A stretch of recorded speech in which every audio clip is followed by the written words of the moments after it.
جن لوگوں کے ماں باپ ناراض ہیں اور وہ جا کے پیر صاحب کی خدمت کرتے ہیں اور میاں ماں کے قدم چومو، باپ کی ٹانگیں دباؤ، ان کی خدمت کرو، تمہارے پہلے مرشد وہ ہیں، ان کو راضی کرو، پھر کسی شیخ کامل کی صحبت میں آنا، دیکھو کیسے دل کی بند کھڑکیاں کھلتی ہیں۔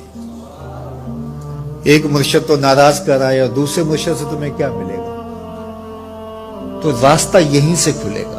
والدین کو کبھی ناراض نہ کرو، والدین کو کبھی دکھ نہ دو، والدین کو کبھی تکلیف نہ پہنچاؤ، اور والدین کو بھی چاہیے کہ اپنی اولاد کو اپنا نافرمان نہ بنائے۔ ایک بزرگ فرماتے ہیں کہ مجھے برابر 30 سال ہو گئے ہیں کہ میں اپنی اولاد کو کوئی حکم ہی نہیں دیا، کوئی حکم نہیں دیا۔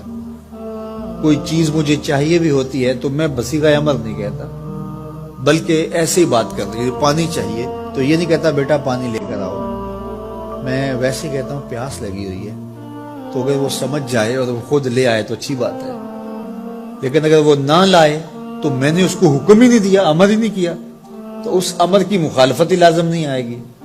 تو کہا 30 سال برابر گزر گئے ہیں، میں نے اپنی اولاد کو حکم نہیں دیا کہ کہیں وہ میری نافرمان نہ ہو جائے، کیونکہ اگر وہ نافرمان ہو گئی پلے کچھ نہیں رہے گا۔ جو اولاد ماں باپ کی نافرمان ہوتی ہے وہ ہوا میں بھی اڑیں، وہ چرخ پہ بھی جھولیں، وہ زمین پہ گرنے والی ہوتی ہیں، کبھی کامیاب نہیں ہو سکتی وہ اولادیں جو ماں باپ کی گستاخ، بے ادب اور نافرمان ہوتی ہیں۔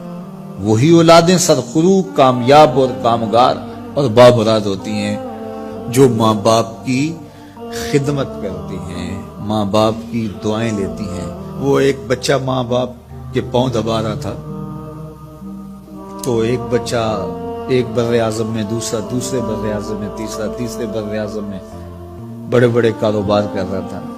تو کوئی اس کا دوست ملنے آیا، اس نے کہا کہ اس نکمے کو بھی کہیں بھیج دو، فلاں جو ہے وہ یورپ میں ہے، فلاں امریکہ میں ہے، وہاں اتنی بڑی کمپنی اس نے کھولی ہوئی ہے، اس نکمے کو یہاں بٹھایا، اس کو بھیج دو، یہ تو نکمہ کسی کام کا نہیں۔ کہا یہ نکمہ ہی تو میرے کام آ رہا ہے کہ نکمہ۔ حضرت بایزید بستامی کہتے ہیں کہ میں نے اپنی ماں کے آگے ہاتھ جوڑے، میں نے کہا امی تجھے راضی کروں یا رب کو راضی کروں؟ تو اپنے حق مجھے معاف کر دے، اللہ کو میں راضی کر لیتا ہوں۔ ماں نے کہا جاؤ پتر میں اجازت دیتی ہوں۔ گئے جنگلوں میں، ذکر و فکر میں لگے رہے، تنہائی میں اس کو یاد کرتے رہے، دن رات ذکر کے چراغ روشن رکھے۔ 12 سال گزر گئے حق کی تلاش میں۔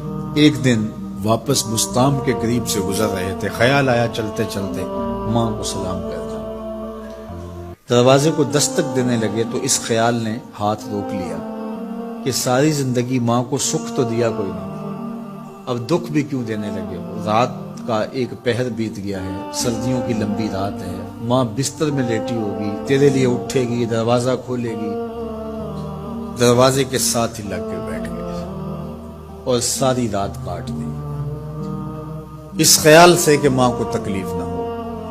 جب سحری کا وقت ہوا تو اندر سے جو نالی آتی تھی اس نالی سے پانی آیا، سمجھ گئے میری ماں تہجد کے لیے اٹھی ہے اور وضو کا پانی ہے، تو فوراً دروازے پہ دستک دی، اندر سے آواز آئی بیٹا بایزید میں ابھی آئی۔ مائیں بیٹوں کے دستک کے انداز سے جان لیتی ہیں یہ کس بیٹے کے ہاتھوں کا لمس ہے۔ 12 سال کے بعد آئے، دستک دی، کہا بیٹا بایزید میں ابھی آئی۔ ماں کی تو نگاہیں ہی دروازے پہ رہتی ہیں۔ اللہ اکبر۔ کہتے ہیں کہ ماں نے دروازہ کھولا، 12 سال جنگلوں کی خاک چھانتے بیت گئی تھی، پراگندہ صورت، بکھرے ہوئے بال، پھٹے ہوئے کپڑے۔ میری ماں کی جب نگاہ میرے پہ پڑی تو اس کی چشمان سے موٹے موٹے آنسو ٹپکنے لگے، اور اس نے ایسے ہاتھ پھیلا کے کہا مالک میرا بیٹا بایزید تیری طلب میں نکلا تھا، تو نے ابھی تک اسے اپنا قرب نہیں دیا۔